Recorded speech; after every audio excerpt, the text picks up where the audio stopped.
불확실한 시장에 맞설 차별화된 투자 전략 3월 3일 머니쇼 플러스 시작합니다. 오늘 우리 증시 여러분 지켜보시느라 너무너무 고생 많으셨습니다. 코스피와 코스닥이 좀 큰 폭의 하락세가 나오면서 여러 면으로 대응하기 어려운 형세가 좀 나왔습니다. 네, 어제 3.1절 휴일로 네. 비를 피해 가겠구나라는 생각이었는데 그쵸. 하루 쉬는 걸로는 좀 부족하지 않았나라는 생각이 듭니다. 네, 맞습니다. 잘 비껴가는 줄 알았는데 그리고 또 간밤에 미국 증시도 보합권의 모습이 나타나가지고 복장 확실히 좀 강하긴 하겠다 생각이 있었는데 오전에 좀 출발은 좋았어요. 근데 장 후반부로 갈수록 매도 사이드카 코스피에서 한 번 더 나왔습니다. 오늘 시장 아무래도 이제 개인들이 받쳐줘야 되는데 지정학적 리스크가 생기다 보니까 지금 매수가 맞는 건지 아닌 건지에 대한 고민이 많으실 것 같습니다. 오늘 머니쇼 플러스에서 내일 시장 전략, 현재 3월 전략 어떻게 잡아야 되는지 이야기 준비해봤습니다. 자, 지금 보시고 계신 머니쇼 플러스는 SBS 비즈 앱과 유튜브에서 실시간 시청이 가능합니다. 더 많은 국내 주식 정보 받아보실 분은 카카오톡 채널 머니랩을 추가하시길 바랍니다. 자, 국내 증시 마감 상황 저와 함께 확인해 보시죠. 가보겠습니다. 자, 코스피가 7.25% 하락, 코스닥이 4.62%. 정말 큰 폭으로 하락했습니다. 오늘도 HTS를 켜고 있었는데 이 하락 VI가 걸린 종목들이 계속해서 나왔습니다. 코스피 5,791포인트, 코스닥은 1,137포인트까지 내려갔습니다. 수급 한번 살펴보도록 하겠습니다. 오늘 외국인이 많이 팔았습니다. 지난주 2월만 해도 외국인이 이제 2월 한 달간 22조 원 가량을 팔았는데요. 오늘 하루만 5조 1천억 원 가량을 더 매도하는 모습이었습니다. 개인이 오늘 5조 7천억 원, 거의 5조 8천억 원 되는 물량을 매수했어요. 근데 앞서 말씀드린 대로 지정학적 리스크가 켜져 있는 상태다 보니까 개인들의 매수가 우리가 지난주에 봤던 것처럼 공격적으로 매수는 할 수 없는 상황인 것 같습니다. 이 전쟁이 얼마나 장기화되느냐가 현재 판단에서 아주 중요할 것 같습니다. 코스닥에서는 외국인이 그래도 5,800원 가량을 매수하는 모습이 있었습니다. 여기에 대한 해석도 오늘 방송에서 준비해 보도록 하겠습니다.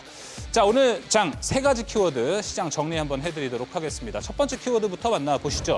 첫 번째 키워드 재환적, 뭔가 더 확대되지 않는다라는 건데요. 확인 한번 해보도록 하겠습니다. 재환적.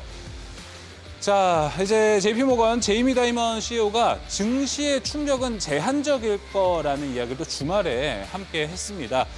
이러한 이유들로 있어서 지금까지 지정학적 리스크가 있었을 때 증시가 완전 하락세로 가느냐, 그건 또 아니라는 이야기인 것 같습니다. 다만 전쟁이 장기화만 되지 않으면 좋겠다라는 이야기도 함께 있었습니다. 다음 화면을 통해서 그 근거도 한번 살펴보면 좋을 것 같습니다. 마찬가지로입니다. 전쟁 당일 일주일, 1개월 후 그 전쟁 기간을 통해서 지정학적 리스크가 불거졌을 때 증시가 어떻게 올랐었는지 S&P 500을 통해서 한번 확인해 보면 좋을 것 같습니다. 당연히 전쟁 당일에는 하락하는 게 맞지만 일주일, 한 달로 넘어갈수록 그 리스크는 좀 해제가 되고 증시는 전반적으로 상승했다라는 걸 역사적으로 우리가 좀 지켜볼 수 있을 것 같습니다. 자, 무엇보다 이게 지금 중동과 관련된 지정학적 리스크이기 때문에 이번에도 또 이란과 미국과의 관계에서 나온 일입니다. 여기에도 연속성이 좀 이어졌으면 좋겠다라는 또 바람도 생겨나고 있습니다. 자, 이어서 두 번째 키워드로 가보겠습니다. 자, 두 번째 키워드입니다. 봉쇄. 지금 이거 하나 봉쇄 때문에 장기화 이야기가 나오고 있습니다. 한번 살펴보겠습니다. 이거는 바로 호르무즈 해협입니다. 여기에 지금 전 세계 물동량, LNG는 거의 20%, 그리고 석유는 거의 30%에 가까운 물량들이 오고 가는데 여기가 막힌다면은 큰 리스크가 나오게 되는 것이고, 특히나 우리나라가 여기에서 이제 원유 수입이 좀 있기 때문에 우리나라 증시의 여파도 오늘 여기에서 좀 부수적으로 오지 않았나라는 이야기도 함께 나오고 있습니다. 자, 다음 화면도 한번 살펴보도록 하겠습니다. 자, 그래서 우리나라 지금 증시는 어떤 섹터별로 한번 전략을 좀 가려봤습니다. 긍정과 중립 그리고 부정 3가지로 한번 좀 나눠봤습니다. 자, 오늘 보셨다시피 정유, LNG 쪽에서는 아주 강한 모습, 해운까지 포함해서 강한 모습이 좀 나왔고요. 우리가 많이 알고 있는 반도체, 자동차, 자, 일단 오늘 시장에서는 큰 하락이 나왔습니다. 지금까지 많이 올랐던 데에 대한 부담을 좀 느끼는 추가 하락세가 좀 나오는 것으로 보이고요. 자, 오늘 특히나 더 큰 하락이 나왔던 쪽은 유틸리티, 한국전력 쪽에서도 많이 좀 떨어졌고요. 최근에 좀 기대를 모았었던 철강과 항공도 바로 이 수요 둔화와 함께 다시 하락하는 모습을 좀 보여줬습니다. 자, 지정어점 리스크와 함께 연관돼서 오늘 올라간 종목들 함께 있는데요. 오늘 흐름 어땠는지 살펴보도록 하겠습니다. 아, 내가 여기 주식이 하나 있었다면 참 좋았겠구나라는 생각을 오늘 많이 하셨을 것 같습니다. S-오일은 거의 상한가 가까운 종목이었고요. LNG의 대성에너지 상한가, LIG 넥스원 결국 상한가 마감이 됐군요. 29.86% 꽉 채웠고요. 하나시스템도 강한 모습이었습니다. 해운, 페노션도 17.42% 상승하는 흐름이었습니다. 자, 이어서 다음 키워드 한번 살펴보겠습니다. 다음 키워드는요, 투자 한번 확인해 보겠습니다. 우리가 너무 지정학적 리스크 이야기만 하면은 이 새로운 아이디어가 조금 다시 못 받아들일 때가 있습니다. 주말간에 있었던 소식이었죠. 엔비디아가 이제 루멘텀과 코어런트에 각각 20억 달러를 투자했습니다. 어디에 투자한 거냐? 바로 광통신이라고 보시면 될 것 같습니다. 작년에 이제 엔비디아가 이제 통신사를 인수하면서 확실히 쿠다를 비롯한 엔비디아 생태계를 점점 우리가 보지 못하는 곳까지 넓혀가는 모습인데 이번에는 광통신 쪽으로 가고 있습니다. 아무래도 이제 전력을 이동하는 데 있어서 광통신이 새로운 신기술이다, 새로운 해자가 될 것이다라는 이야기도 함께 나오고 있습니다. 자, 이 광학기술과 관련해서 오늘 우리 시장에 있던 종목들도 조금은 올라갔습니다. 여기 흐름을 한번 살펴보면 사실 여기 통신기기가 지정학적 리스크와 함께 방산에도 좀 엮여 있는 종목들이 몇 개 있다 보니까 올라가는 종목들이 있었습니다. 일단 이 광통신이랑 함께 엮여 있는 종목은 오이솔루션과 대한광통신, 빛과 전자라고 볼 수 있을 것 같습니다. 이 앞선 두 종목은 상승하는 모습이었고요. 빛과 전자는 워낙 시총이 좀 작다 보니까 주목을 받지는 못하는 모습이었습니다. 통신 장비에서는 RFHIC가 강한 모습이었고요. 광학, 사명에 광학 들어가 있습니다. 그린광학 오늘 9.23% 올라가는 모습이었습니다. 자, 세 가지 키워드 모두 한번 살펴봤습니다. 오늘 일단 증시인사이트에서는요. 지정학적 리스크, 이게 장기화 될 건지 안 될 건지, 거기에 또 비롯해서 반도체 투자는 어떻게 좀 잡아야 될지에 대한 개인 투자자분들이 가장 궁금해하는 질문들로 뽑아봤습니다. 증시인사이트 지금 시작합니다.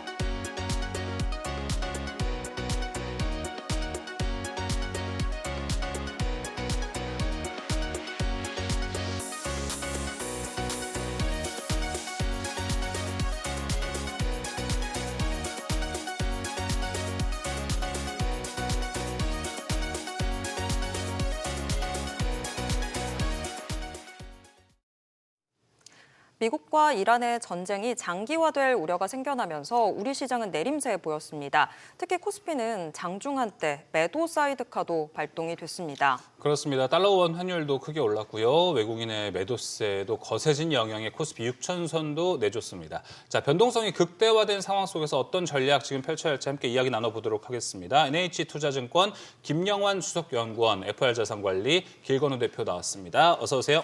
어서 오세요. 안녕하세요. 네. 자, 먼저 김영환 연구원님, 오늘 시장 너무 좀 힘들었을 것 같습니다. 지금 채팅창에는 우리가 전쟁 났냐라는 이야기도 함께 지금 나오고 있습니다. 사실 우리가 너무 억울하게 좀 세게 맞은 것 아니냐라는 이야기도 있지만 그동안 맞지 않았던 거를 한 번에 좀 몰아맞아서 이렇게 좀 타격이 컸던 걸까요? 그런 부분도 있죠. 네. 그러니까 한국이 사실 중동산 원유 수입 비중이 크다, 이런 말도 있고요. 호르무즈 해협을 통과해야 되는 이 원유 공급에 차질이 생기면 경제 직격이다.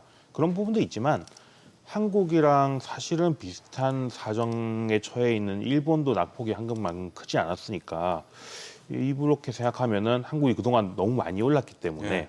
외국인들 입장에서는 좀 차익 실현의 한국에서 유난히 좀 많이 나왔다. 이런 부분도 있는 것 같고요. 사실 그리고 지난 간밤에 뉴욕 증시에서 있었던 얘기들이 조금 더 차익 실현 욕구를 또 키우지 않았나 싶기도 해요. 그러니까 중동 사태 이외에도 지금 영국의 부동산 담보 대출업체 MFS라고 하는 Financial Market Solutions라는 기업이 네. 지금 파산 신청을 해놓은 상태인데요.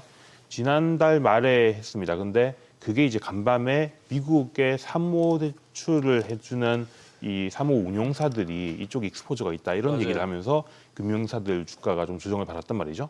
이런 일이 생기면 보통 금융사들이 좀 뭔가 현금을 확보해 놔야겠다라는 의지들이 커지는데 그게 좀 중동 사태랑 맞물려서 한국에서 좀 차익 실현을 해놓자라는 움직임도 좀 연결된 거 아닌가 이런 생각도 좀 듭니다. 추가적으로 그 현재 시장 좀 보면은 아마 뭐 오늘 하락을 보고 신규 매수를 논한다라기보다는 최근에 시장이 워낙 좋았다 보니까 보유자 관점에서 시장을 보시는 분들이 훨씬 많으실 것 같다는 생각이 듭니다. 오늘 뭐 코스피가 지금 7.24%, 코스닥이 4.62% 크게 하락했어요. 패닉셀을 하는 거는 그래도 좀 조심해야겠죠. 예. 사실 제이미 다이먼 회장 얘기도 아까 네. 주셨지만은 사실 이런 식으로 지정학적 리스크가 불거졌을 때 이게 장기화되는 경우는 극히 드물었거든요. 네. 과거에도. 그러니까 지금도 마찬가지라는 생각이 듭니다.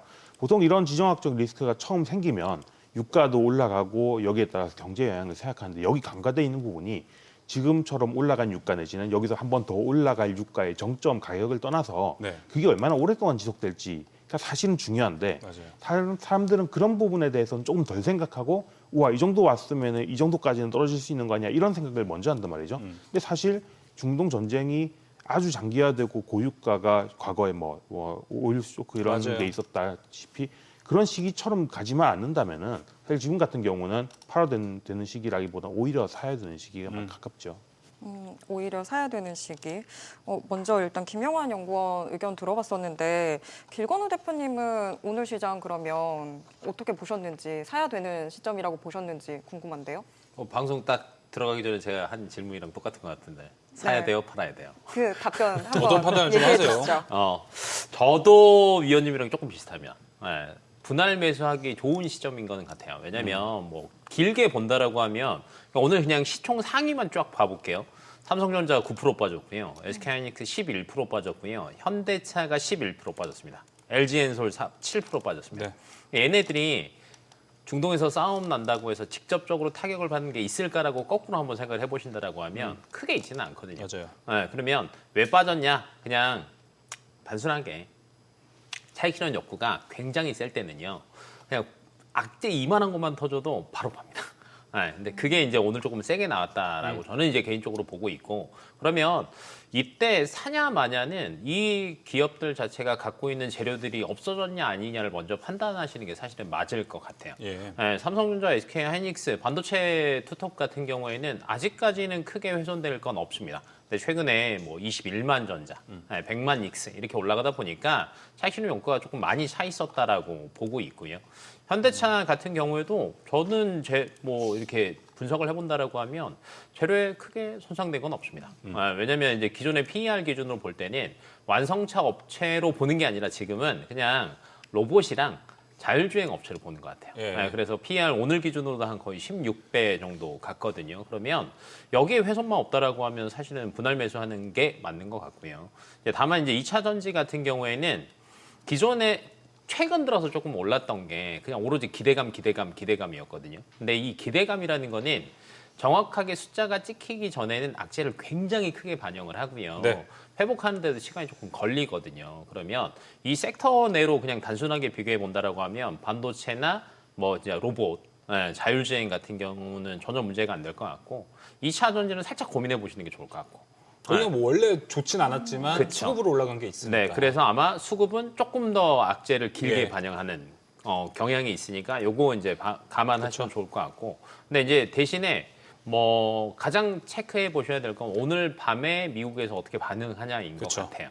네, 간밤에 그래도 미국 시장이 괜찮았거든요. 네. 그랬는데 우리나라가 요 정도 차익 실현이 나왔으니까 만약에 야, 하루 봤는데 트럼프 하는 거 보니까 예사롭지 않은데라고 생각하고 뉴욕 시장에서 크게 만약에 하락이 나왔다라고 하면 우리도 이어질 수는 있어요. 하지만 이런 경우에 제가 방금 얘기했던 것처럼 분할 매수 관점으로는 나쁘지 않다.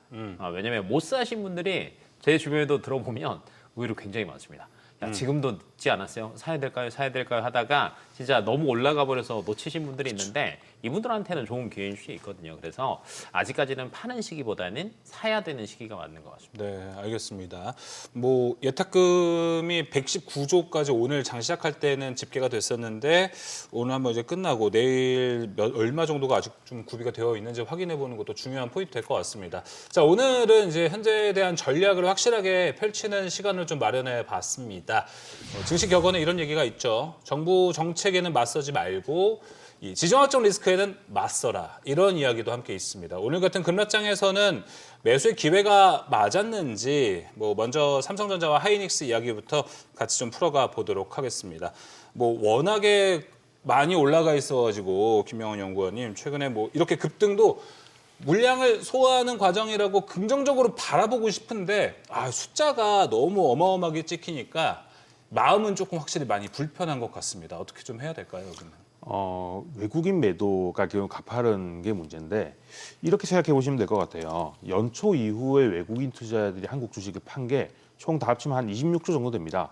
그 중에서 사실은 오늘도 5조 이상 팔긴 했지만 지난주 금요일 날 사실 7조 이상 규모가 굉장히 컸었거든요. 맞아요. 한 달 동안 삼성전자를 16조 원 넘게 팔았죠. 예. 그러니까 사실 최근 2주 동안에 외국인들이 대거 팔고 있는 중인데 이게 그럼 한국 주식을 안 좋게 보기 때문에 파는 규모만큼의 규모냐라고 하면 그렇지는 않습니다. 연초 이후에 외국인 투자자들이 가지고 있는 한국 주식의 가치가 총 얼마나 커졌냐라는 걸 보면요. 600조 원이 넘게 커졌거든요. 그러면 한국에서 거칠게 말하자면은 공짜 돈 600조가 생겼으면 이 중에 얼마 정도를 차익 실현하는 게 적절하냐. 정말로 안 좋게 본다면 6조를 다 팔아야죠. 그럴 리는 없겠지만은 네. 그러면 한 20조 정도 팔았다 이러면은 번 돈의 3% 정도 판 셈 정도가 될 텐데요. 이렇게 생각하면은 매우 마음이 좀 편해지죠. 외국인 매도가 강력한 뭔가 방향성이라기보다는 너무 많이 벌었기 때문에 일부 좀 차익 실현을 해둘 필요가 있었다. 이 정도라고 보는 게 맞을 것 같고요. 네. 그리고 사실 이렇게 한국 주식이 뭐 지수 자체가 50%가 올라가는데 미국장 같은 경우는 별로 많이 움직이지 않았잖아요. 그러면 기계적으로 외국인들 입장에서는 한국 주식에 대한 익스포저가 저절로 커진 거예요. 그리고 이럴 때는 외국인들은 기계적으로 한국 주식을 줄이고 미국 주식을 늘려서 밸런스를 좀 맞춰주는 경향들이 있는데 여기 이 정도까지를 감안하더라도 조금은 사실은 덜 팔았다. 네. 이렇게 보는 게 맞는 것 같거든요. 그래서 삼성전자, 하이닉스에 대해서 외국인들이 아주 안 좋게 뷰가 바뀌었다라기보다는 너무 많이 벌었기 때문에 조금 비중 조정에 나서고 있다. 이 정도로 보면 되지 않을까 싶습니다. 알겠습니다. 최근에 한 달간 외국인이 한 23조 원 가량을 코스피를 팔고 있는 모습입니다. 근데 아실 거예요. 최근에 상승장에서 외국인이 아무리 팔아도 사실 그거 다 개인들이 받아가면서 지수를 많이 올려놨거든요. 네. 그거는 지금은 안 통하는 시기예요? 뭐 악재가 나온 당일은 그렇죠. 그러니까 보통 악재가 나온 당일은 뭐 외국 개인들 같은 경우는 적극적으로 그 호가를 올려가면서 하기보다는 외국인들이 파는 거를 점점 낮춰가면서 물량 팔아주는 경향이 강한데 그리고 약간 장 막판 들어서는 신용거래로 샀던 개인들이 조금 뭐 매도에 나설 수밖에 좀 없는 나왔군요. 상황이 아닌가라는 생각도 좀 들고 보통 이제 지수 기준으로 5% 정도 그리고 개별 종목 기준으로 10% 이상 수준으로 맞아요. 나오면은 그런 식의 반대매매 되돌림이 있는 게 경향이니까 그런데 또 돌이켜서 생각해 보면은 최근 들어서 굉장히 많이 받는 질문 중에 하나가 그래서 반도체 지금이라도 들어가야 되냐라는 질문을 저도 많이 그렇죠. 받았었어요. 그렇게 생각하면은 이렇게 조정받은 날 이후에 조금 분위기가 반전돼 있을 때는 오히려 약간 매수 접근을 하려고 하는 개인들도 더 다시 늘어나지 않을까 싶습니다. 네, 알겠습니다. 일단 오늘 세게 한번 맞았는데 이 흐름이 내일까지도 이어지는지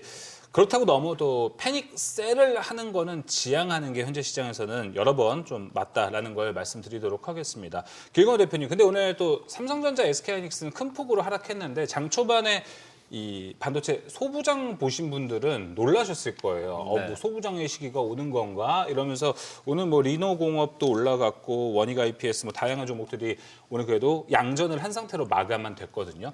이 흐름에 대해서는 좀 어떻게 보시나요? 그걸 보시면은 반도체가 그래도 크게 나빠질 건 없구나라고 생각을 하시는 게 맞을 것 같아요. 왜냐하면 이제 기존에 반도체 투톱 갈 때 사실은 특히 이제 장비 쪽 관련주들이 그쵸. 뭐 한미 반도체나 그다음에 하나 비전 제외하고는 잘 못 갔어요. 네, 근데 얘네들이 이제 조금 어느 정도 차익 실현 나오고 나니까 조정도 받고 차익 실현도 나오고 나니까 원래 이제 다시 전통의 강자로 다시 돌아오고 있거든요. 그러면 반대로 생각을 해보시면 삼성전자, SK하이닉스 그 아래에 있는 소부장 애들은 아직까지는 훼손된 게 없다라고 생각을 하시는 게 맞을 것 같고요. 뭐 그렇다라고 하면 지금 뭐 소부장의 시기냐? 이거는 아닌 것 같고 다만 이 안에서도 순환매가 계속 봅니다. 네. 기존대로 뭐 HBM 관련된 주들만 계속 가지는 않고요. 전반적으로 보면요. 요즘에 새로 또 올라가는 애들을 보면 전공정 애들이 또 가요. 네. 사실 이제 저도 작년 말까지 보면 전공정 관련주들 사요 말아요라는 질문을 받으면 아직은 아닌 것 같습니다라는 이야기를 더 많이 한 것 같아요. 왜 그러냐면 거의 한 1년 반, 2년 동안 삼성전자랑 SK하이닉스가 캐펙스 투자 관련해서 그렇게 적극적인 모습을 보이지는 않았습니다. 네. 왜냐하면 이제 그렇게 해야지 아마 수요와 공급단에서 공급을 조금 조절을 하고 수요가 굉장히 세니까 이 메모리 가격의 그냥 축제를 굉장히 길게 한번 누려보자 요거였던 것 같아요. 근데 최근 들어서 조금 바뀐 게 캐펙스 투자에 특히 SK하이닉스가 굉장히 적극적입니다. 네. 그러면 삼성전자도 적극적으로 같이 갈 수밖에 없거든요. 그러니까 올해 기준으로 캐펙스 투자 합산하면요 100조 정도 얘기를 하고 있어요. 그러면 작년까지 전공정 애들이 많이 쉬었으니까 올해는 조금 이게 피해를 받을 수밖에 없고요. 그러면 이제 여기서 이제 앞에서 저희가 얘기했던 것처럼 이 전쟁, 중동 전쟁에 대한 재료가 캐펙스 투자에 영향을 미칠까 안 미칠까를 생각해 보신다라고 하면 저는 크게 미칠 것 같지는 않아요. 네. 왜냐하면 다 국내 공장에 투자하는 게 굉장히 많으니까요. 그렇다라고 하면 이런 종목들로 조금 수혜가 번질 수도 있고요. 그다음에 최근에 기판 관련주들 조금 쉬죠. 그러면 순서상 딴 데서 차익 실현이 크게 나오잖아요. 그러면 빠르게 순환매가 딴 데로 돌아갑니다. 그럼 이제 소부장 내에서도 막 오늘 이제 사실 원익 IPS 오르고 막 솔브레인 가고 리노고 가니까 야 이제 이건가 보다라고 사시면 의외로 물릴 수 있습니다. 늦을 수 있다. 네, 늦을 수 있어요. 그러면 더 갈 수도 있겠지만 의외로 이 소부장 내에서 순환이 돌 때 최근에 덜 오른 뭐 기판 관련주들이 의외로 조금 더 갈 수도 있거든요. 그래서 이 안에서도 전략은 조금 잘 조금 정하시고 따라 붙으셔야 될 것 같습니다. 네, 알겠습니다. 자, 그러면은 오늘 뭐 반도체에 대한 전략 지금 한번 이야기 나눠봤었고 너무 많은 섹터가 내려갔습니다. 뭐 지정학적 리스크랑 직접적으로 연결되는 섹터 아니면 거의 다 뭐 하락했다라고 볼 수 있을 것 같은데 김영원 연구원님 보셨을 때 오늘 뭐 현대차 그룹주들도 떨어졌죠, 반도체 떨어졌죠. 전력기기 떨어졌죠. 뭐 원전도 일부 종목으로 떨어졌습니다. 뭔가 이 대폭 빠진 쪽에서 여기는 그래도 분할 매수 관점으로 들어가도 괜찮게 생각하는 섹터가 좀 있으십니까? 뭐 다 사야 될 것 같은데요. 사실은 오늘 조정이 네. 너무 크게 나와서 오히려 조금 뭐 기회를 줬다라는 생각이 더 강하게 들고요. 반도체를 비롯해서 저는 뭐 전력기기 이런 쪽들이 사실 이제 상시 좋은데 좀 비싸서 손이 안 가던 분들 입장에서는 지금 담아보기 좋은 시기가 아닌가라는 생각이 들고요. 거꾸로 좀 조심해야 될 거는 약간 방금 이제 소부장 쪽에서 말씀을 주셨지만은 오히려 방산이나 뭐 정유주 같은 경우 오늘 올라간 섹터들 같은 경우에는 오히려 이 순환이 뉴스에 따라서 빠르게 바뀌고 나면은 물론 방산 같은 경우는 중동 쪽에서 계속 수주가 나와야 되는 상황으로 치닫고 있다는 측면에서는 뭐 장기적으로는 괜찮을 수 있다 이렇게 생각이 드는데 오늘처럼 한번 상한가 간 상황에서 사면은 매우 또 편해지지 않는 게 사실이란 말이에요. 그래서 오늘 같은 경우는 조정 받았는데 AI 인프라 관련된 쪽들은 전반적으로 좋게 볼만하고 오늘 너무 올라간 주식들에 대해서는 좀 조심할 필요가 있다. 그런 생각입니다. 올라갈 때 사지 말고 빠질 때 사야 되는 게 오늘도 통하는 것 같습니다. 길건 대표님은 뭐 좀 더 나아가서 종목까지도 코멘트해 주셔서 너무 좋을 것 같습니다. 종목을 찍어라. 네, 한번 찍어보겠습니다. 기판주들 오늘 뭐 사실 많잖아요. 네, 나쁘지 않고요. 네. 그다음에 전공정에 보면은 의외로 지금 종목들이 많이 올라오지는 않은 것 같아요. 전공정이라고 하면 사실은 뭐 클린룸도 있고요, 덕트 관련된 종목들도 있잖아요. 그러니까 전공정이 말 그대로 이거예요. 캐펙스 투자하면 흐름이 어떻게 가냐면 처음에 공장 딱 건설하는 거고요. 그다음에 그 안에 1차 덕트를 집어넣습니다. 그러니까 이 안에 이제 뭐 특수가스라고 하는 여러 가지들 있잖아요. 이거 통로나 이런 것들을 만들고요. 클린룸 집어넣고요. 그리고 그 다음에 다시 2차 덕트를 또 하거든요. 그러면 올해 캐펙스 투자가 기존 대비해서 30% 작년 대비해서 늘어나는 거니까 그러면 매출이 30% 업사이드가 돼야 되는데 최근에 삼성전자, SK하이닉스의 밸류를 여기다 또 계산을 해본다라고 하면 못해도 주가가 전공정 애들이 50%는 올라가야 되는데 아직까지 올라가지는 않았어요. 그러면 전공정 관련주들은 사실은 워낙 조금 다른 애들에 비해서 많이 싸져 있으니까 사실 특정 종목은 안 해도 될 것 같아요. 네, 이 안에서 이제 아까 얘기했던 클린룸, 1차 덕트, 2차 덕트는 사실은 똑같아서 네, 이런 관련주들 그냥 잘 보시면 좋을 것 같고 그다음에 이제 대표적으로 저는 이제 기판주들 조금 체크해 보시면 좋을 것 같고 뭐 반도체는 앞에서 얘기했던 거 그대로 했으니까 다음으로는 조금 애매한 게 저는 로봇 관련 현대차가 오늘 굉장히 많이 빠졌잖아요. 맞아요. 현대 모비스도 9% 정도 빠지고요. 현대차 같은 경우에도 사실은 11% 정도 빠졌는데 저는 크게 이유는 없다라고 보거든요. 시장 여파다. 맞아요. 여파가 굉장히 큰 건데 반대로 살아난다라고 하면 전혀 상관없는 친구들이 가장 먼저 살아나니까 이 친구들 빨리 살아날 수 있고요. 또 이제 신호가 오늘 레인보우 로보틱스는 크게 안 빠졌습니다. 최근 들어서 이제 고점을 조금씩 높여가고 있음에도 안 빠졌다라는 거는 반대로 생각해 보면 로봇도 아직 건재하다라는 거예요. 그러면 눈앞에 가장 로봇 관련주들이 가장 눈앞에 먼저 보여줄 수 있는 종목이 사실은 현대차 밸류체인이라고 봐요. 그래서 이런 종목들도 나쁘지 않을 것 같고 저희가 이제 코스피로만 얘기했는데 코스닥도 저는 항상 요즘 보면 조금 안타까운 게 좀 못 가는 애들이 있어요. 섹터가. 대표적으로 바이오 애들이 요새 좀 그렇죠. 좀 못 가요. 그래서 뭐 이런 시기 때 사실은 저는 조금 더 사모으셔도 나쁘지 않을 것 같고요. 그다음에 이제 K-뷰티, 미용 이런 쪽들도 사실 못 가고 있는데 이렇게 크게 기존에 차익씩 올랐다가 빠진 애들이 한번 하고 나면 이제 저도 그냥 경험상 느낄 때는 아예 관심 없던 섹터로 한 번씩 튀더라고요.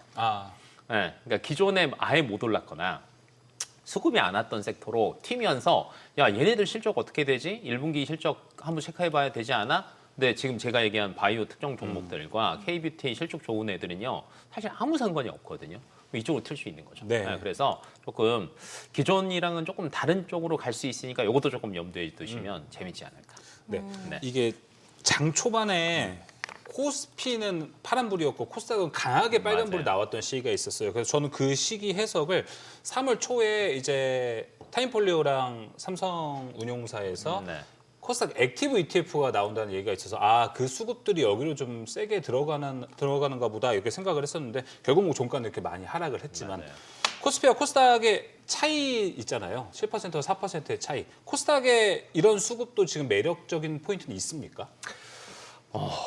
뭐 본다라고 하면 없지는 않을 것 같고요. 예를 들면 이제 코스피 7% 빠지면 코스닥도 7% 빠져야 되는 거 아니야? 아니면 또는 사실은 코스피가 훨씬 더 좀 튼튼하잖아요, 실적이. 그쵸. 그러면 기존에 빠질 때는 사실은 코스닥이 배에 빠졌거든요. 여기서 5% 빠지고 막 10% 빠지고 이 정도 했는데 지금 오늘의 시장을 이제 그냥 조금 더 러프하게 분석을 해본다라고 하면 코스닥에 대한 기대감이 그래도 많이 있구나. 그렇게 해석은 할 수 있다. 있고요. 앞에서 얘기했던 것처럼 사실은 액티브 자금이 상품 많이 출시되면 많이 올 거고요. 플러스 알파로 밑에 애들 걸러낸다라고 지금 얘기가 계속 나오잖아요. 그러면 이제 이걸 걸러내면 이 수급이 결론 위로 또 다시 올라가거든요. 그래서 코스닥이 여전히 이제 저평가되고 있는데 기대감이 많이 살아나고 있는 상태이고 실적 대비해서 주가도 조금 싸다. 라는 기술적인 것까지 포함된다라고 하면 저는 이런 시기 때 사실은 수급은 코스닥으로 올 확률이 조금 더 높을 수도 있다라고 봅니다.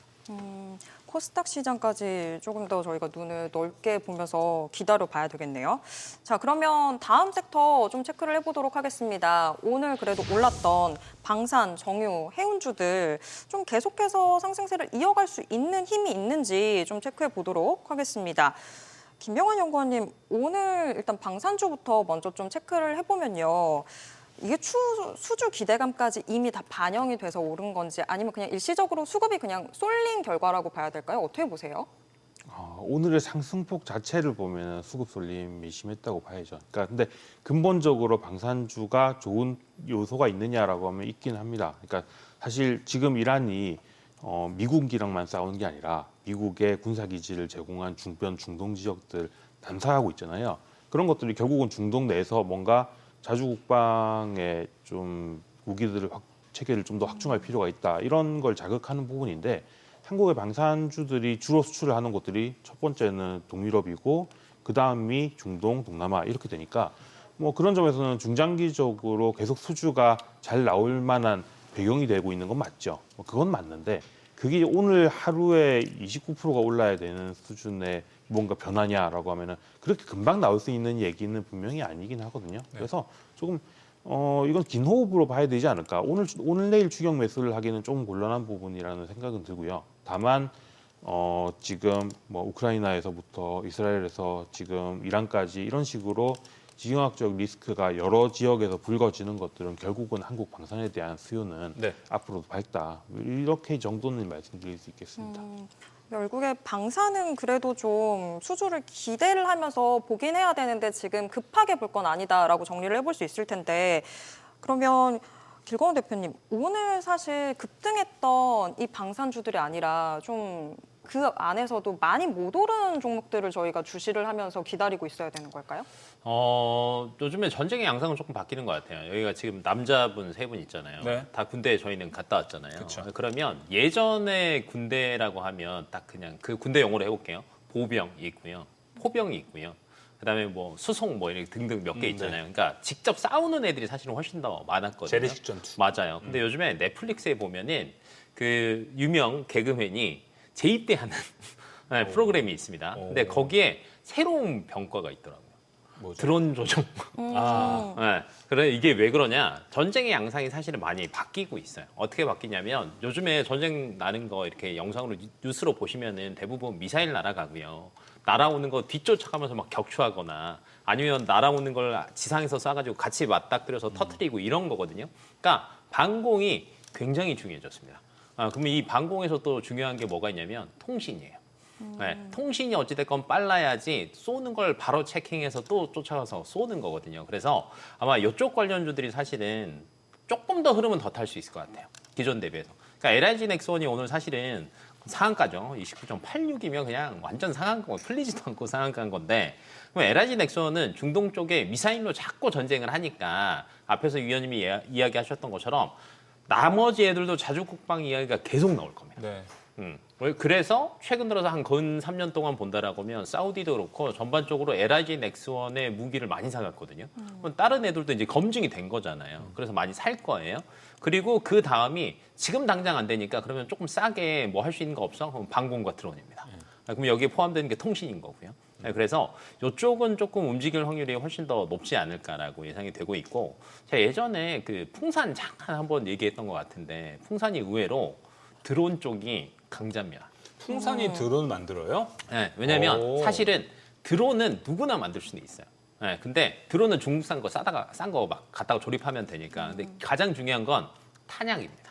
아, 그 안에 들어간 탄약. 네, 그 탄약이 얼마나 중요한지에 따라서 이 효율을 극대화시킬 수 있거든요. 근데 이제 풍산 같은 경우에는 거기에 또 강점이 있어요. 그러니까 오늘 오전장에 보니까 시작할 때 18% 정도까지 올라갔다가 네, 낮에 한 8% 정도까지 빠졌다가 중간에 12% 정도 왔거든요. 그러면 무조건 기존에 잘 간 애들 말고 그 안에서 흐름들을 한번 체크해 보신다라고 하면 아 드론 쪽으로 많이 가고 있구나.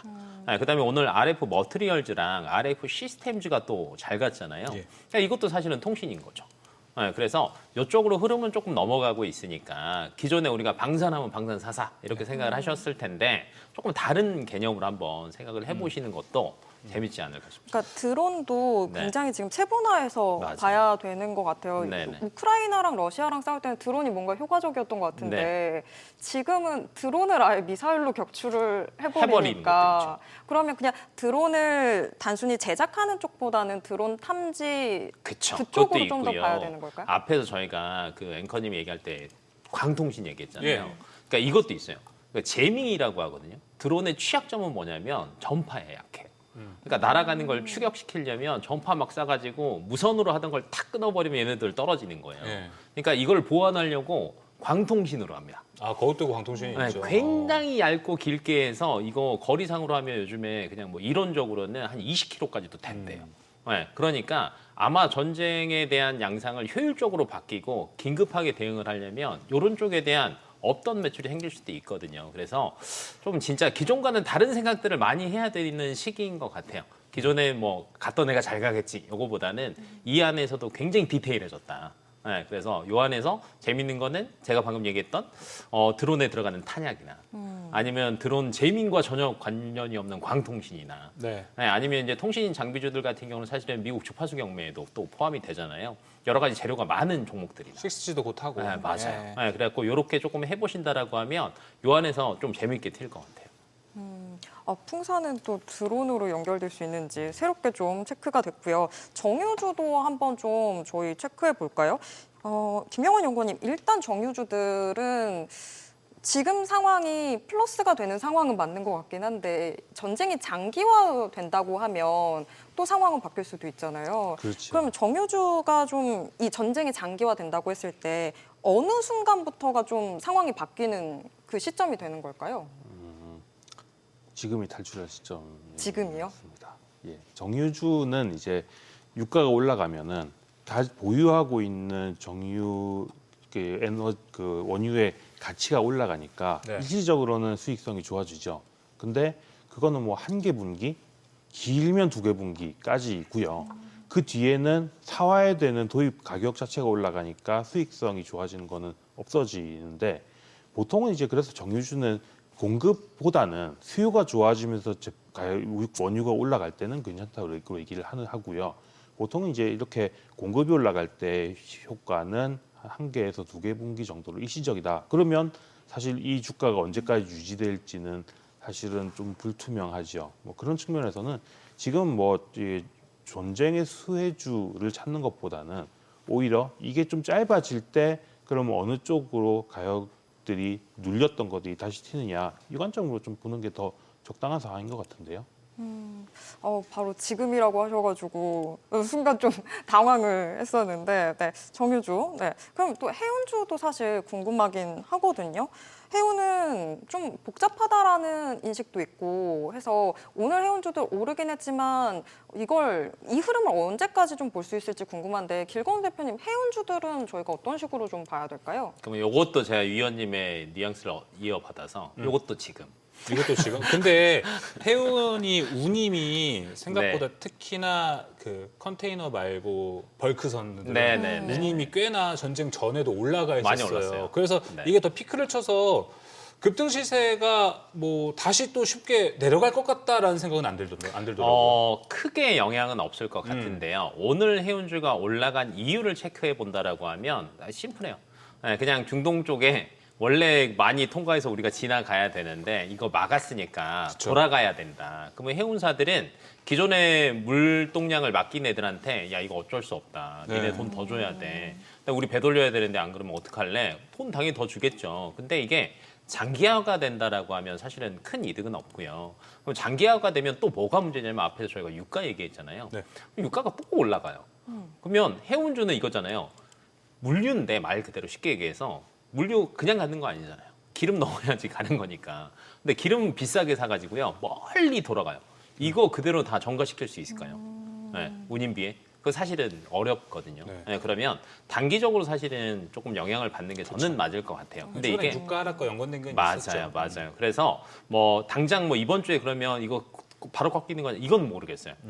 시장에서 어떻게 될지 트럼프가 또 어떻게 얘기를 해서 대응을 할지는 모르겠어서 하지만 뭐 조금 더 길다라고 하면 뭐 2, 3일 정도 갈 것 같고요. 네. 아니면 정말 트럼프가 또 탁 손 뒤집어가지고 아니면 이란에서 야 미안하다라고 해서 바꿔버리면는 사실 바로 팍 꺾일 수 있거든요. 그래서 좀 안전한 그 확률로 계산해 보면 지금이지 않을까라고 봅니다. 알겠습니다. 앞서 이야기했던 대로 오늘 급등한 종목들을 쫓아가서 추격 매수하는 건 현재 좋은 전략은 아닌 것 같습니다. 뭐 전쟁과 관련된 소식이 어떻게 업데이트 되는지 확인해보고 여러분 접근하셔도 늦지 않습니다. 자, 이어서 다음 주제 한번 가보도록 하겠습니다. 앞서 길건우 대표가 소외받았던 쪽에서 오히려 어떤 반등이 나올 수도 있다. 제약바이오 이야기를 했었는데요.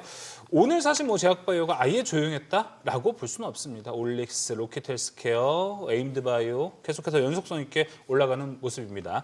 연구원님 보셨을 때, 자 제약바이오 이게 사실 달이 바뀔 때 뭐 크진 않지만 반기나 분기나 뭐 최소 달이 바뀔 때 시장 분위기가 가끔 바뀔 때가 있거든요. 제약바이오의 그 타이밍도 오는 것 아니냐 이런 의견 많거든요. 제약바이오는 좋게 봅니다. 어. 예, 제약바이오는 사실 그 1월 달에 JP모건 헬스케어 컨퍼런스 전에 주가가 한창 좋았다가 끝났어요. 끝나고 끝나 버렸는데 1월이 그 헬스케어 컨퍼런스가 있다고 하면은 그 다음 연간 이벤트가 또 올해 있죠. 아스코가 예정돼 있고 아마케도 있고요. 그렇게 생각하면은 3월부터 4월까지 정도는 다시 좀 관심을 가져올 시기가 아닌가라는 생각도 들고요. 저는 조금 더 큰 그림에서는 이 얘기를 드리고 싶어요. AI 회의론이라는 게 사실은 이 중동 사태 이전부터 계속 있었죠. 주가를 조금 누르는 요인, 특히나 AI 관련해서 반도체를 제외하면은 나머지 뭐 미국의 소프트웨어라던가 빅테크 기업들의 주가를 다 흔들흔들 만들었던 요인인데 사실은 많은 이 반대하는 의견들, 그러니까 회의론이 아니라 오히려 긍정론으로 가야 된다. 그만큼 뭐 AI가 더 발전하면은 새롭게 열릴 분야가 있는 거 아니냐 이런 얘기들도 하고 있는데 아직까지는 회의론이 여전히 없어지진 않고 있습니다만은 이 회의론을 넘어설 때 어느 분야가 제일 각광받을까라는 걸 생각하면요. 사실 AI로 인해서 우리가 기존에 못하던 거를 제일 강하게 할 수 있게 된 분야가 또 헬스케어죠. 구글에서 딥마인드에서 뭐 단백질의 구조를 밝히고 이런 것들을 보면은 지난 예전에는 인간 연구자가 하면은 몇십 년에 걸쳐서 한 5개 하던 거를 뭐 이제 몇백만 개를 그냥 AI가 다 분석을 해버리는 시대가 왔으니까요. 그리고 또 한편으로는 AI로 인해서 사람들이 이제 많은 잉여가 남게 된다. 그러니까 훨씬 더 그 산출인물을 맞아요. 만드는데 비용이 절감된다라고 하면은 그 다음 사람들한테 올라올 욕구는 오래 살고 싶다. 일 수밖에 없는 거죠. 그래서 어쩌면 AI 이후 넘어서를 생각해봤을 때 제일 조금 간과되고 있는 분야가 헬스케어 아닌가라는 생각도 좀 듭니다. 그 좀 넓어가지고 AI가 결합되면 AI 바이오, 뭐 프로티나 같이 단백질 분석하는 그런 AI 바이오 기업도 좋고 의료 AI도 따로 있잖아요. 그렇죠. 그 두 개를 구분해서 본다면 어디가 더 괜찮을까 보세요. 뭐 저는 이제 AI를 통해서 이제 임상 물질 같은 것들을 새로 만드는 쪽들이 지금으로서는 예, 바이오. 더 낫지 않을까라고 생각은 하는데 양쪽 다 사실은 지금 그렇게 기대감이 높지 않아져 있는 상황이기 때문에 지금 봐야 될 때는 맞는 것 같습니다. 알겠습니다. 뭐 AI 회의론과 무관하게 더 강한 모습 보여줄 수 있는 바이오 일부 종목들도 있을 것 같습니다. 뭐 앞서 이제 그 길건 대표하는 이 코스닥 액티브 ETF 이야기와 관련해서 이쪽에 수급이 좀 들어오지 않을까 했는데 제약바이오도 당연히 포진은 되겠죠. 근데 그 포진되는 종목들을 어떤 가이드라인을 잡고 보면 좋지 않겠습니까? 기술력이라고 보십니까? 실적이라고 좀 보십니까? 둘 다 하겠죠. 왜냐면 이제 최근 들어서 그 코스닥에서 바이오 종목들 중에서 이제 상위에 있는 애들은 대부분 기술 이전을 해서 이제 실적이 찍히는 기업들이거든요. 네. 저는 사실 방금 전에 막 얘기하실 때 바이오 질문하길래 삼성 바이오로직스가 사실은 바이오에서 돈을 제일 잘 벌잖아요. 그렇죠. 얘네들은 영업이익이 연에 2조가 넘거든요. 근데 한 번도 배당을 안 했어요. 그래서 속으로 이제 생각을 했습니다. 이거 좀 너무한 거 아니냐. 좀 해야 되지 않냐. 니네도 좀 해야 되지 않냐. 근데 코스닥에서 알테오젠이 200억 대긴 하지만 처음으로 현금 배당을 결정을 했단 말이에요. 그러면 이게 시사하는 바가 저는 굉장히 크다고 봅니다. 옛날에는 이제 바이오라고 하면 그냥 임상해. 좋은 결과 예상돼라고 하면 이제 주가 딱 갔다가 야 미안 오늘 이번 결과는 조금 아쉬웠어. 하지만 우리 보완해서 다음에 잘해볼게. 뭐 오래 쉬었다가 다음 임상 결과 발표되기 한 달쯤 전에 쫙 올라갔다가 또 막 이게 계속 반복이 됐었거든요. 근데 근 3년 동안 우리나라 바이오 기업들을 보면 기술 이전이 정말 잘 되고 있는 것 같아요. 그리고 그게 정말 실적으로 찍히고 있고요. 그래서 만약에 액티브 자금이 들어온다라고 하면 바이오 기업들 사실 너무 많은데 상위에 조금 몰리는 확률이 굉장히 높고요. 하위 쪽까지 수급이 가기에는 조금 어렵지 않나라고 이제 보고 있어서 여기서 이제 속가내기를 조금 하셔야 될 것 같고. 그러면 뭐 바이오 뭐 사요라고 하실 수도 있는데 저희가 이제 바이오 쪽을 볼 때 아니면 크게 뭐 기술 구분을 조금 하셔도 좋을 것 같아요. 첫 번째는 기술 이전 뭐 있는 기업들 당연히 무조건 잘 갈 거고요. 두 번째는 정말 사람들이 많이 손이 가는 쪽입니다. 근데 이제 비만이 요새 또 조용해요. 의외로. 근데 비만은 빅파마들도 꾸준하게 얘기하는 거는 여전히 수요는 강하다 이런 얘기들 많이 하고 있고요. 없어서 못 판다라고 얘기를 하고 있고 요즘 들어서는 제형이 자꾸 바뀌잖아요. 네. 그리고 아마 이제 빠르면 올해 말부터는 우리나라 국내 제약사가 만든 비만 약들이 또 시중에 나올 수도 있어요. 그러면 이제 여기서 이제 수주 이야기들이 또 나오겠죠. 네. 그러면 좀 잘 갈 수 있고요. 그리고 밑에 잠깐 내려오는데 지금 ADC 신약 개발 계속 얘기가 나오는데 빅파마들이 5년 정도 쭉 봐서 R&D 자금 제일 많이 들어간 건 사실은 또 ADC입니다. 그러면 우리나라 오늘 리가캠 같은 경우 뭐 크게 움직이지는 않았지만 리가캠이 그래도 오늘 덜 빠지고 선방했죠. 예. 이제 그게 주가에 조금 반영됐다라고 생각을 해보신다라고 하면 이 안에서도 조금 구분을 하셔야 돼요. 좋아요. 돈 버는 기업 아니면 사람들이 많이 투자하는 기업 또는 앞으로 기술 이전에 대한 이슈가 많이 남아있는 기업. 예. 이렇게 생각해 보시면 좋을 것 같습니다. 알겠습니다. 자, 제약바이오 이야기해봤고요. 다음 주제로 넘어가 보도록 하겠습니다. 다음 주제도 여러분들이 아주 궁금해할 수 있는 그 주제입니다. 3월 시작됐습니다. 앞서 이야기한 대로 뭔가 시장의 분위기, 주도주의 색깔이 변하는 것 아닐까? 변한다면 우리는 좀 빠르게 감지를 해보면 좋을 것 같습니다. 김영우 연구원님, 3월 됐거든요. 2월까지 너무 좋은 시장이었습니다. 뭐 시장의 분위기라든지 주도주의 색깔이 변할 가능성은 좀 있다고 보십니까? 아주 크게 바뀌지는 않을 텐데 뭔가 반도체는 갈 것 같아요. 그래도 예. 그 나머지가 문제죠. 약간의 변화 가능성이 있는 거는 어제 이제 모건 스탠리에서 그 이전에 자기들 탑픽 IT 하드웨어 쪽에서의 자기들 탑픽을 마이크론으로 가져가다가 엔비디아로 바꿨죠. 이런 것들이 조금 변화 가능성을 좀 시사해주지 않나 싶습니다. 그러니까 반도체 하드웨어도 좋지만은 그간에 오랫동안 많이 쉬었던 AI를 활용하는 소프트웨어 내지는 그런 GPU 관련되는 쪽들에 대해서 사실 좀 관심이 많아지지 않을까. 그래서 한국 입장에서도 그렇다고 하면은 반도체 병목도 그렇겠지만 직접적으로 데이터 센터 짓는 데 있어서 수획되는 부분들로 조금 더 다시 관심들이 많이 가지 않을까. AI 내에서의 변화가 조금 있지 않을까라는 생각이 AI 드네요. 내에서 변화 말씀 잘해주신 것 같습니다. 3월 16일부터 19일 GTC 2026도 기다리고 있기 때문에 여기에 대한 이벤트 대비도 3월에 좀 필요하지 않을까 생각이 듭니다. 길건우 대표님은요. 여기가 지금 이제 저희가 종목 이야기를 해봐도 좋을 것 같고 뭔가 괜찮게 보는 섹터 좀 있으십니까? 대부분은 그래도 주도주가 크게 바뀔 것 같지는 않아서 네. 이제 오늘 조금 많이 빠진 종목들 위주로 사실 이제 저도 이제 저도 투자를 저희들도 하니까 보잖아요. 예. 그러면 이거 괜찮은 것 같은데라는 게 있는데 크게 새로운 건 없는 것 같아요. 기존에 많이 올랐던 거에서 빠진 애들, 이거 크게 재료 없는데 그럼 내일 미국 시장 보고 하방만 조금 잡으면 야 이거 괜찮겠구나. 되겠다. 라는 생각이 먼저 들고요. 두 번째는 그때그때 이벤트에 따라서 많이 움직일 것 같아요. 앞에서 이제 GTC 이야기 하셨으니까 이 전 구간에는 아마 그와 관련된 기업들 사실은 움직일 수밖에 없고요.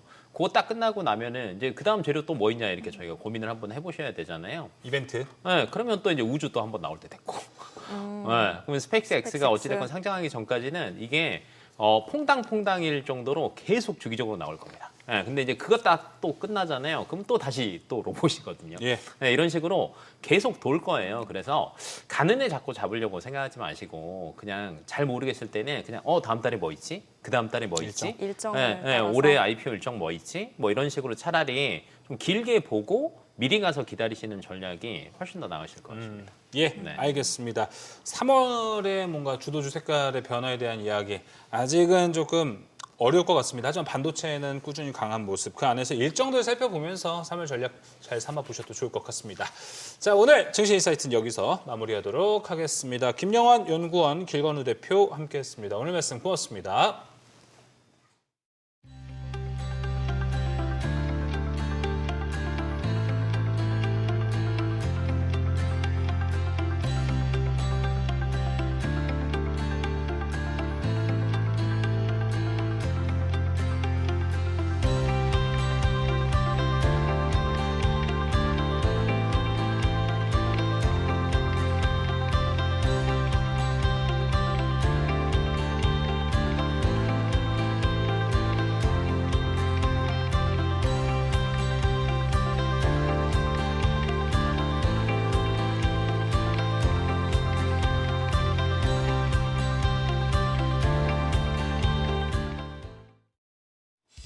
애프터마켓 브리핑입니다. 미국과 이스라엘이 이란을 공격하면서 국내 증시가 흔들리고 있습니다.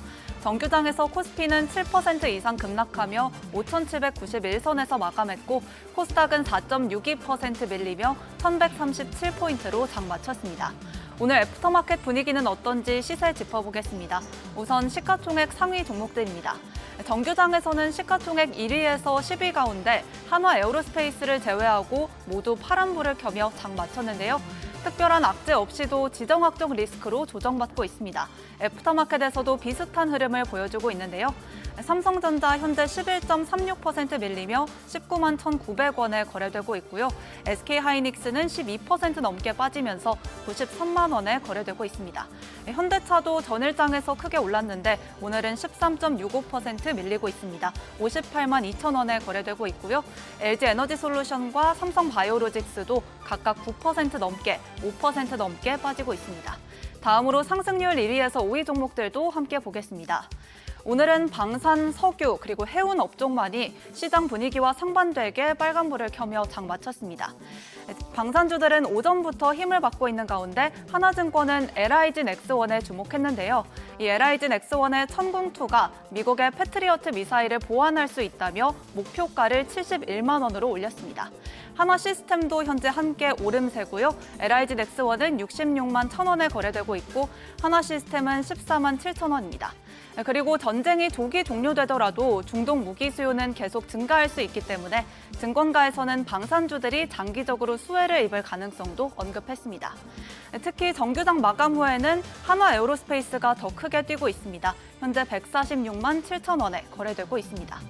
그리고 펄어비스도 정규장을 마치고 더 올라가고 있습니다. 3월 20일에 신작 붉은 사막 출시를 앞두고 계속 오름세입니다. 또 호르무즈 해협 봉쇄로 LNG 공급 우려가 커지면서 가스 관련주들이 강세입니다. NXT에서는 SK가스 그리고 서울가스 주가가 크게 뛰고 있습니다. 마지막으로 안트로제는 줄기세포 치료제 알로스템의 일본 최종 허가 심의를 앞둔 소식을 공지한 후로 주가가 계속 상승세입니다. 다만 현재는 정규장 마감가보다 상승폭을 다소 축소하고 있습니다. 이어서 하락률 순위권 종목들입니다. LG전자는 전쟁으로 중동 지역 소비 심리가 위축될 우려가 제기되면서 약세를 보이고 있습니다. 특히 중동 지역은 프리미엄 스마트폰과 가전 판매량이 높기 때문에 그 타격을 받는 LG전자 주가가 많이 빠지고 있습니다. 현재는 12만 3,700원에 거래되고 있고 15.1% 밀리고 있습니다. 또 원유 가격 상승으로 비용 부담이 커진 화학주들과 항공주들도 모두 약세 보여주고 있습니다. LG화학 그리고 순위권에서 밀려난 대한유화 모두 하락세인데요.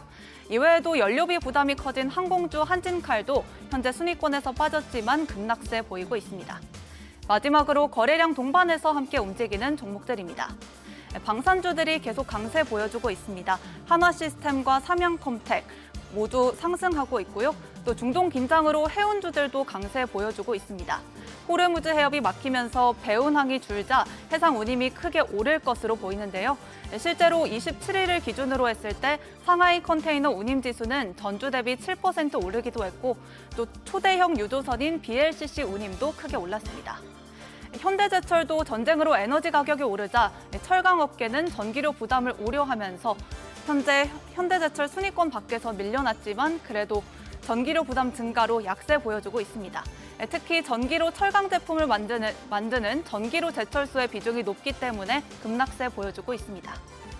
이렇게 애프터마켓 흐름부터 특징주까지 살펴봤습니다. 오늘 밤 열리는 뉴욕 증시는 안자원 캐스터와 함께 대비해보시죠. 지금까지 애프터마켓 브리핑이었습니다. 다행히 패닉셀은 없었습니다. 미국의 이란 공습 후 첫 거래일 뉴욕 증시는 걱정했던 것과는 달리 잘 버텨줬습니다. 다만 그 속을 들여다보면 극심한 변동성을 보였는데요. 3대 지수 모두 장중에 등락을 거듭한 끝에 혼조로 마감했습니다. 마감 상황 보면 다우 0.15% 소폭 하락했고요. 나스닥 0.36%, S&P 500 0.04% 상승 마감했습니다. 시총 상위 종목들 보시면 메인마켓에서는 선방했습니다만 애프터마켓에서 차익 실현이 나왔는데요. 엔비디아는 광학 전문기업 코이런트와 루멘텀에 각각 20억 달러씩 투자하겠다고 밝혔습니다. 이에 엔비디아 주가 메인마켓에서 3% 가까이 급등했습니다. 다만 애프터마켓에서는 0.58% 빠졌습니다. 또 조금 전 블룸버그 보도에 따르면 미국이 엔비디아의 H200 칩 중국 고객 사당이 7만 5천 개로 제한하는 방안을 검토하는 걸로 전해졌습니다. 애플은 보급형 아이폰 17e를 공개했습니다. 소폭 오른 주가는 애프터마켓에서 0.18% 빠졌습니다. 시총 6위부터도 보면 애프터마켓에서 메타와 테슬라 하락 전환했고요. 브로드컴은 하락세 이어갔습니다. 버크셔 해서웨이는 메인마켓에서 5% 가까이 급락했습니다. 부진한 실적을 발표한 탓인데요. 지난해 4분기 보험사 부진이 영업이익의 30% 가까이 급감한 점이 투자 심리를 위축시켰습니다. 국제 유가는 급등했습니다. 이란 공습이 시작되고 호르무즈 해협이 막힌 데다 사우디의 대형 점유 시설이 중단됐기 때문인데요. 여기에 이란 혁명 수비대가 호르무즈 해협을 통과하는 모든 선박을 불태울 거라며 걸프 지역에서 단 한 방울의 석유도 반출되지 않도록 하겠다고 경고했습니다. 이에 WTI 6% 넘게 오르며 71달러 선을 넘어섰고요. 브렌트유도 6% 넘게 올랐습니다. 안전자산에 대한 수요도 급증하면서 금값은 1% 넘게 오른 5,300선에서 거래됐습니다. 미국과 이란 전쟁에 미국 국채 가격은 하락하고 금리와 국채 수익률은 장단기물 가리지 않고 일제히 상승했습니다. 유가가 급등하자 인플레 우려가 커진 탓인데요. 10년물 9bp 올랐고요. 연내 금리 인하 기대가 낮아지자 2년물도 10.8bp 큰 폭으로 올랐습니다. 트럼프 대통령이 이번 전쟁을 4에서 5주로 예상했지만 더 길게 갈 능력이 있다고 밝힌 만큼 이번 지정학적 갈등으로 당분간 원자재, 귀금속도 국채 시장까지 변동성이 클 걸로 보입니다. 이번 이란 사태에서 뜻밖의 주목을 받은 곳도 있는데요. 바로 AI 기업 엔트로픽입니다. 트럼프 대통령이 연방기관에 엔트로픽의 기술 사용 중단을 지시했음에도 이번 이란 공습 작전에 AI 모델 클로드가 활용된 걸로 알려졌습니다. 군사적 활용 범위를 두고 국방부와 이견이 있었던 만큼 AI가 군사작전에 얼마나 깊이 개입했는지를 보여주는 평가라는 사례라는 평가가 나옵니다. 미 정부 밖에서는 오히려 엔트로픽에 대한 관심이 치솟으면서 클로드는 애플 앱스토어 무료 앱 순위 1위에 올랐고요. 폭증한 수요로 접속 오류까지 발생했습니다. 엔트로픽 퇴출 이후 그 공백을 경쟁사인 오픈 AI가 채웠습니다. 다만 계약 소식 이후 오픈 AI에 대한 AI 윤리 논란과 또 챗 GPT 구독 취소 움직임이 이어지자 샘 올트먼 CEO는 이 안전장치를 갖춘 계약이라며 직접 진화에 나섰습니다. IPO를 염두에 둔 두 기업이 상반된 행보를 보이면서 업계의 관심도 더욱 집중되고 있습니다. 이어서 이번 주 주요 일정도 살펴볼까요? 굵직한 경제 지표와 기업 실적이 발표됩니다. 오늘은 타겟과 베스트바이가 실적을 발표하고요. 내일은 브로드컴의 실적이 발표됩니다. 또 내일 ADP 고용 지표와 S&P 글로벌 그리고 ISM에서 발표하는 서비스 PMI가 예정되어 있고요. 연준의 베이지북이 공개됩니다. 이어서 목요일입니다. 목요일에는 코스트코의 실적이 발표되고 미국의 4분기 비농업 생산성이 발표됩니다. 금요일에는 중요한 지표죠. 2월의 고용 보고서가 나오는데요. 비농업 취업자 수와 실업률을 확인할 수 있겠습니다. 지정학적 변수가 커진 만큼 다양한 지표들 확인하셔서 변동성에 대응하시기 바랍니다. 지금까지 뉴욕 증시 전략이었습니다.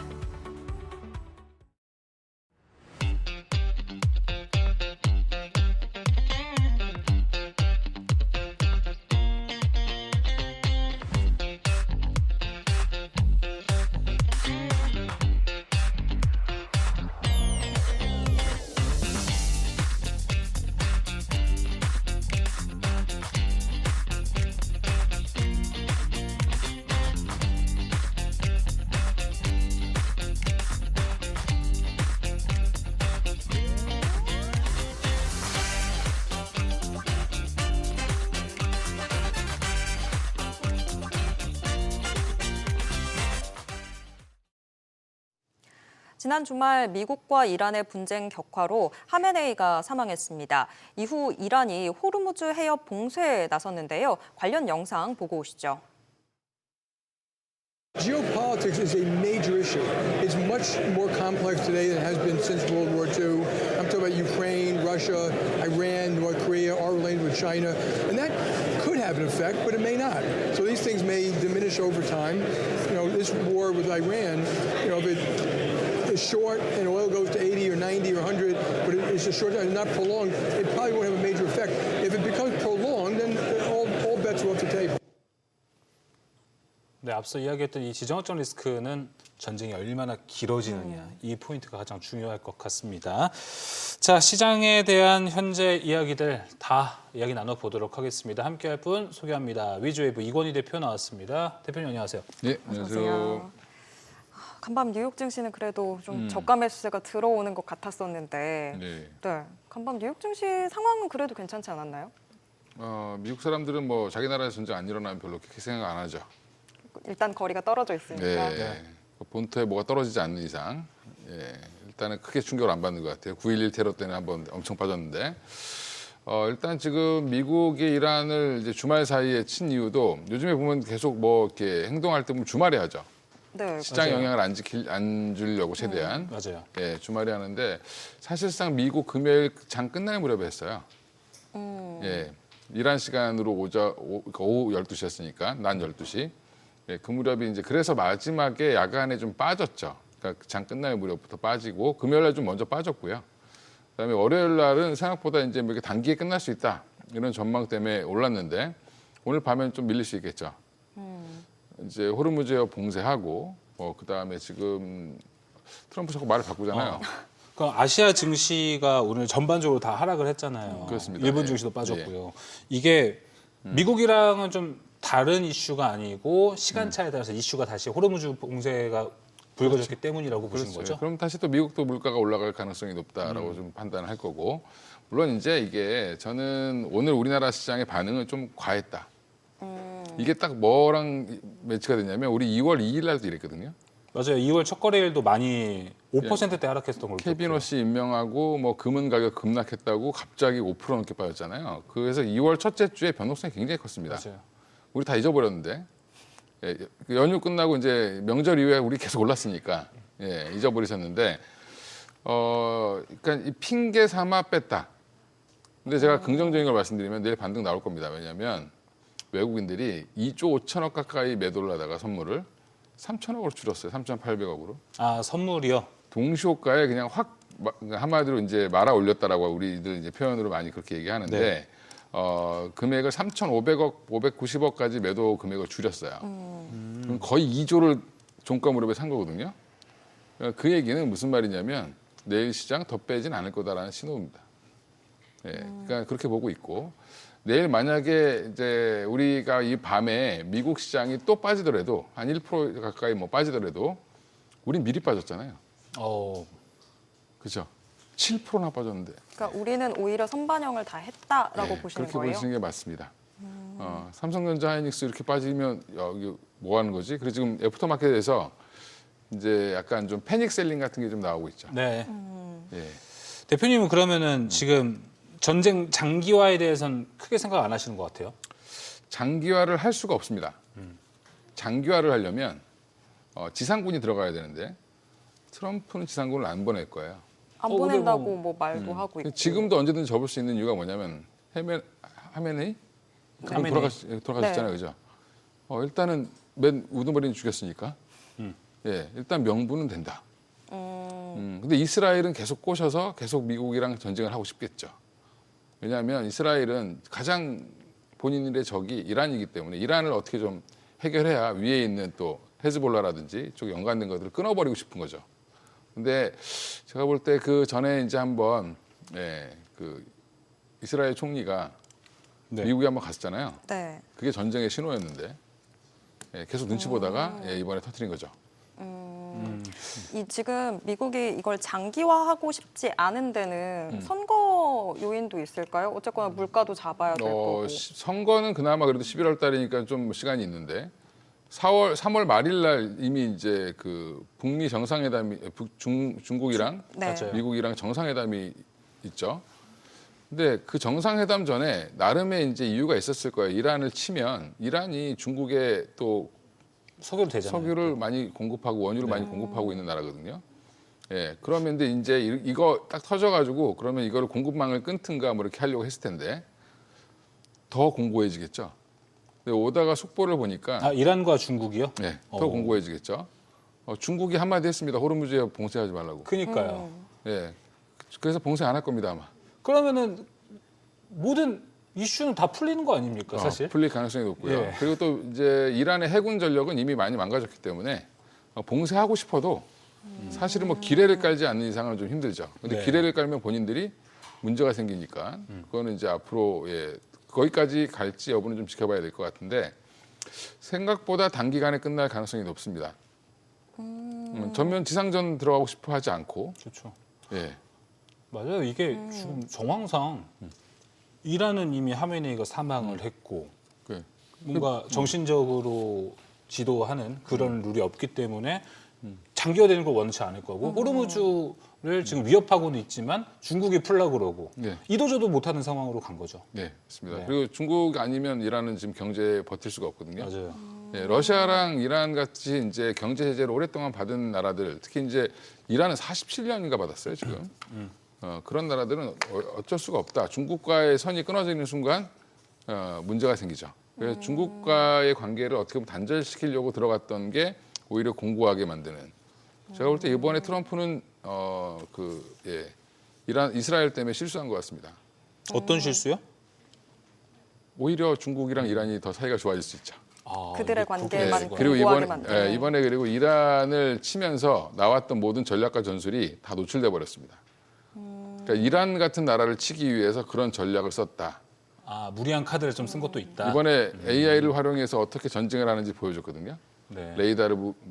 레이더망을 좀 망가뜨리고 그다음 드론으로 가짜로 보내서 일단은 교란시키고 레이더의 위치를 찾아서 다 그거를 없앤 다음에 그 다음에 이제 미사일 날려서 정밀 폭격을 했죠. 네. 그것도 타임 온 타겟이라고 해서 미사일을 거의 동시에 쐈어요. 다. 그러니까 폭격과 이 미사일이 날아가서 떨어지는 시간을 다 맞췄다.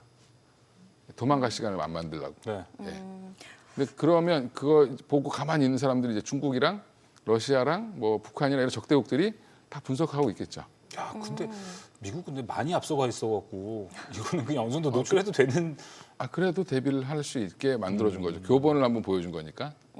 오히려 실수였을 수도 있습니다. 예.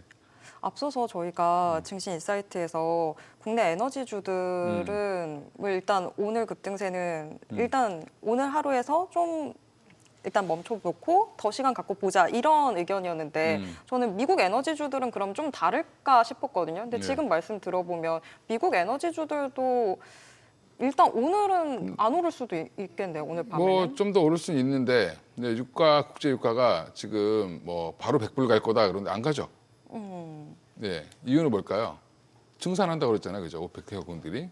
그러면 이미 그 정도는 머리 쓴 겁니다. 트럼프가 그거 들어가기 전에 오펙 회원국들한테 증산하라고 얘기했겠죠. 네. 그리고 지금 미국의 지금 기름값 올라가기만 기다리고 있는 산유하는 채굴하는 업체들 되게 많죠. 네. 베네수엘라 이미 갖고 있죠. 예, 그러니까 기름값은 생각보다 튀지 않을 거다. 71달러까지 올라갔잖아요. WTI 예, 기준으로는. 그렇습니다. 아까 저희가 앞서 제이미 다이먼 100달러 이런 걸 봤지만 단기적으로 끝나면 아무 문제 없다. 근데 지금 대표님과 이야기해 보면 이 정도도 맥스로 볼 수 있겠네요. 유가 흐름은. 맞습니다. 그러니까 80불, 90불까지도 갈 수 있겠죠. 심리적으로 투기 세력이 붙어서 갈 수는 있겠지만 물량 자체로는 그렇게 올라가기 좀 어려울 것 같고. 그 다음에 지금 물론 이란이 정유시설 일부를 채굴하는 데를 좀 타격하거나 이렇게 하면 문제가 될 수는 있는데 이란은 지금 미사일을 최대한 아껴야 돼요. 네. 예, 2,500발 그거 다 떨어지면 끝납니다. 미국도 근데 지금 무기 재고가 많냐? 별로 없습니다. 예, 그래서 생각보다 이게 미사일로 왔다 갔다 하는 전쟁은 생각보다 빨리 끝납니다. 예, 그래서 LIG 넥슨 상한가 간 거죠. 네. 예, 썼으면 또 리필해야 되니까. 그러면 그렇죠. 국내 방산주건, 미국 방산주건 지금 이 흐름 자체를 길게 볼 수는 없는 건가요? 중장기로는 좋을 수 있는데 단기에 급등을 해서 만약에 내일까지 급등한다. 이번 주 중에 단기 고점은 나올 수 있습니다. 그래서 많이 갖고 계신 분들은 비중을 좀 줄여야 되겠죠. 예, 그러니까 항상 주식을 어떻게 생각하셔야 되냐면 많이 올라갈 때는 과하게 올라갈 때 그럴 때는 좀 팔 생각을 하셔야 되고 또 과하게 빠질 때는 살 생각을 하셔야 된다. 근데 거꾸로 생각하시죠. 예, 과할 때 자꾸 매도가 많으면 팔고 싶고 매수가 많으면 사고 싶죠. 예, 그 반대로 생각하셔야지 돈을 번다. 예, 그러면 오늘 거꾸로 삼성전자 하이닉스 없는 분들은 땡큐하고 할인 판매 들어왔죠 지금. 이럴 때 사줘야 되는 거죠. 예, 자신 없으면 나눠 사시면 됩니다. 맞습니다. 네. 저도 방산 보면서 과한 거는 미국 시장에서 간밤에 로키드 마틴이 3.2%인가 올라갔어요. 근데 LIG 넥슨이 상한가 간다는 거는 이것도 과하게 올린 거 아닌가라고 좀 생각이 들긴 했었습니다. 근데 이제 LIG 넥슨은 왜 탑픽이 될 수밖에 없냐면 하나 시스템도 그렇고 둘 다 이제 미사일 무기 체계랑 관련이 있잖아요. 네. 근데 궁 들어가는 거 있잖아요. 청궁, 비궁 뭐 있잖아요. 청궁 2가 아랍에미레이트랑 이라크랑 사우디가 사갔어요. 그 얘기는 그쪽 국가들이 이 군인은 별로 없고 방공망 체계를 되게 갖추고 싶어해요. 인구가 많이 없다 보니까. 근데 이번에 또 몇 발 쐈습니다. 자기 머리 오러 오니까. 맞아요. 예. 그럼 리필해야 되니까 또 주문하겠죠. 예. 그 얼마 전에 또 뭐 또 체결도 했고, 예, MOU도 예, 그렇습니다. 좋아질 겁니다. 예. 근데 좀 과하면 비중을 좀 줄여놓으면 되죠. 이제 조금씩 이익 실현도 하고 덜어내고. 그렇습니다. 예. 그렇죠. 네. 그 돈으로 많이 빠진 거 사시고. 네. 예. 채권은 어떻게 보세요? 10년물 4% 넘고 뭐 이런 상황이 됐는데. 근데 넘은 게 전쟁 때문에 넘은 게 아니라 지금 금리? 연방 그 대법원에서 판결 났잖아요. 네. 그 위법하다고 관세가. 그래서 지금 미국 기업들이 소송 걸어갖고 계속 지금 배상 판결이 나오고 있습니다. 정부에 돈 돌려주라고 관세 받았던 거. 그것 근데 때문에 그게- 국채를 더 발행해야 된다라는 그런 위험 부담? 네, 그것 때문에 올랐겠죠. 또 전쟁이 장기화되면 그 자금을 조달하려면 어떻게 해야 되죠? 또 채권 발행해야 채권 되죠. 발행해야 되고. 예, 채권은 공급량이 더 늘어날 거라는 그런 이제 기대감이 좀 반영된 거라고 보시면 되고 대신에 이제 스테이블 코인 사업이 굉장히 잘 되고 있는 부분들 그 다음에 이제 전쟁이 만약에 장기화되면 연준이 어떻게 해야 되죠? 전쟁이 전쟁이 장기화되면요? 만약에 장기화된다라고 하면 장기화된다고 하면 금리를 뭐 대야 되잖아요, 그렇죠. 그죠? 예, 무조건 금리 내리거나 뭐 아니면 양쪽 완화를 하거나 해야 됩니다. 근데 오히려 지금 시장에서 금리나 기대감은 후퇴하고 뭐 9월에서야 시작한다 뭐 이렇게 그러니까 보고 있잖아요. 단기에 끝날 그 경기가 좀 좋고 그다음에 뭐 이제 PMI나 서비스 지수나 이런 것들이 다 경제 지표들이 잘 나오고 실업률도 생각보다 지금 높지 않죠. 예, 그런 것들 때문에 이제 금리는 생각보다 늦게 인하할 거다 이렇게 얘기를 이제 하는 거죠. 근데 그 전문가들의 예측은 우리가 그 마켓워치 이런 거 보면 아시겠지만 매일매일 바뀌죠. 예. 뭐 그런 거에 너무 연연할 필요는 없을 것 같고 큰 흐름으로는 미국의 금리는 조금 떨어지긴 해야 됩니다. 예. 왜냐하면 미국 경제 성장률이 지금 그 정도까지 좋지 않죠. 네, 알겠습니다. 뭐 금리까지 이어서 좀 이야기해보고 당분간에 이제 시장 보는 전략까지도 함께 이야기 나눠보면서 마무리해보도록 하겠습니다. 뭐 앞서 대표님 단기간에 이제 또 회복을 할 가능성도 이야기를 해주셨는데 뭐 아직 모르죠. 내일 시장까지도 빠질 수도 모르니까. 하지만 빠진다면은 지금은 또 기회로 국내 시장이 변하지 않았다라는 신념을 갖고 있어야 되는 게 중요한 거죠. 그렇죠. 이제 뭐 펀더멘탈은 바뀐 게 하나도 없고 지금 뭐 이것 때문에 반도체가 덜 팔릴 것 같다는 것도 없고 오히려 서버린 AI가 강화되면 반도체 수요는 더 증가하겠죠. 예, 그러면 오히려 지금 삼성전자 하이닉스가 지금 단기에 많이 올라서 그냥 조정의 빌미를 만났다.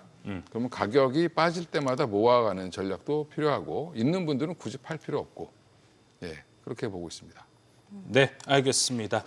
자, 일단 현재 시장 저희 오늘 좀 많이 힘드셨을 것 같은데 이건희 대표의 인사이트와 함께 좀 천천히 시장을 너무 또 이럴 때 급하게 팔면은 항상 좋은 결과가 없었던 걸로 좀 기억을 합니다. 이거 잘 기억 한번 해보시고 현재 시장 대응 느긋하게 좀 해보시면 좋을 것 같습니다. 자, 오늘 투자 노하우 시간 여기서 이제 마무리 해보도록 하겠습니다. 위즈웨이브 이건희 대표와 함께 했습니다. 오늘 말씀 고맙습니다. 예, 감사합니다. 자, 오늘 시장이 너무 여러분 힘드셨을 것 같습니다. 일단 오늘 밤 미국 시장이 어떻게 반응을 하는지도 지켜보는 게 먼저 중요할 것 같고요. 매번 말씀드립니다. 너무 이럴 때 급하게 파는 건 어째 좋은 선택이 안 될 수도 있습니다. 자, 모든 투자 판단의 책임은 투자자분들께 있다는 점 알려드립니다. 머니쇼 플러스 오늘은 여기까지입니다. 여러분의 모든 경제에 SBS 비즈가 함께하겠습니다. 저희는 내일 오후 3시 30분에 다시 찾아뵙겠습니다. 고맙습니다.